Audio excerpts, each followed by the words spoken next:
and the founding fathers had planted seeds for us to access now in proclaiming our true independence from all power outside of ourselves, and proclaiming to all the control energies that we thought were more potent and powerful than who we are, that now we understand we are not beholden, we are not playing, we will not be using our precious energy to feed the lower matrix anymore, because we are now sovereign and answerable only to Creator.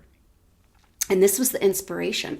But we have to, it's really interesting to look back and see how radical these ideas were. And yet it branded a nation. The Revolutionary War could have never been successful without the ideas that came forward in first the document Common Sense by Thomas Paine that led to the declaration of the wording and the verbiage and the branding and the ideas in the Declaration of Independence.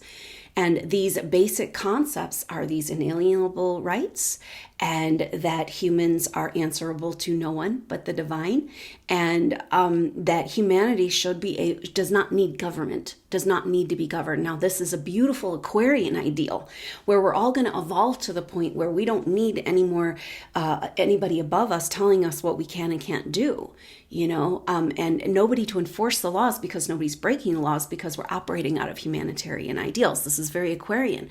So the founding fathers and the original seeds in Europe that started these ideas all are of a big stream of movement that is coming more and more clear, is all connected to Christ consciousness. And this idea of the free human soul, the second American Revolution, the second Declaration of Independence, and the second coming as Christ consciousness descends into our world. So there is an energy with Saint Germain, who was incarnate as Francis Bacon in Europe, who had this original vision of this free land and the seed of this land of the free. And now, he faked his own death, Francis Bacon, apparently, came to be known and lived for a couple hundred years and came to be known as Saint Germain.